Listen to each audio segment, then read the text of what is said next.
Ngenda Kuzaala Balongo Spice Dana avuddeyo n'ayasa Ebyama ku kiki ekigenda mu maaso kubikwatagana ku by'obufumbo gy'osinzidde nkubuuzaako. Weebale nnyo, weebale ddala okuva nno goberera enteekateeka zaffe ez'omuzinzi era ez'omuggundu. Munnaye kugamba okola kyamaanyi nnyo nnyini ddala okutugoberera, subscribing, sharing, commenting. Agenda ku mitimbagano gyonna www.kampalamediatv o subscribing o sharing o commenting, tweyongera okutuusaako empeereza ez'omuggundu era ze weetaaga okumanya mwana wa maama, mwana wa taata. Amawulire agaliwo kaakati wakati nga bannayuganda babadde bongedde okuteeka ku nninga omuyimbi Namukwaya Diana oba amanyikiddwa nga Spice Dana nti azaala ddi oba afumbirwa ddi. Avuddeyo n'abategeeza nti nno kino akikolako akirowoozaako era yasinga okubanga akyagala, wabula basooke bamulekemu katono agende mu maaso okubanga yeetereza. Ono agamba nti abantu bangi bavuddeyo nga bamwagaliza okulaba nga mukazi mufumbo oba nga si mufumbo nti naye nga alina omwana, era bangi baavaayo ne bamusabira essaala mu mwaka guno okuli musajja mukulu Paraso ne musajja mukulu Levikson nti bambi oba oliawo afuneyo ku kyosobola okuyita omwami.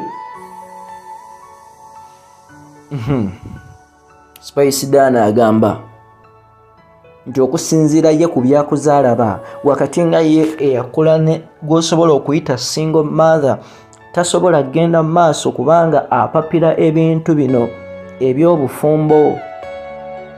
Agamba nti waakiri kisingako okulindako ne weetegereza bulungi ne wekkaanya bulungi omusajja omutuufu anaakutwala than okugenda n'omuntu anaakuzaalamu n'akusuula awo ttayo n'osigala nga weemagaza bwemagaza.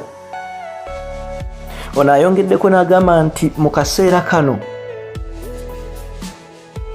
ali mu kaseera ak'okusoomoozebwa kubanga alinga kimuli ekisomboola enjuki nga buli musajja yenna amwegwanyisa. N'olwekyo bo ng'abantu abetutuma oba celebrity kibabeerera kizibu okutuuka okusalawo mu bintu bino eby'obufumbo,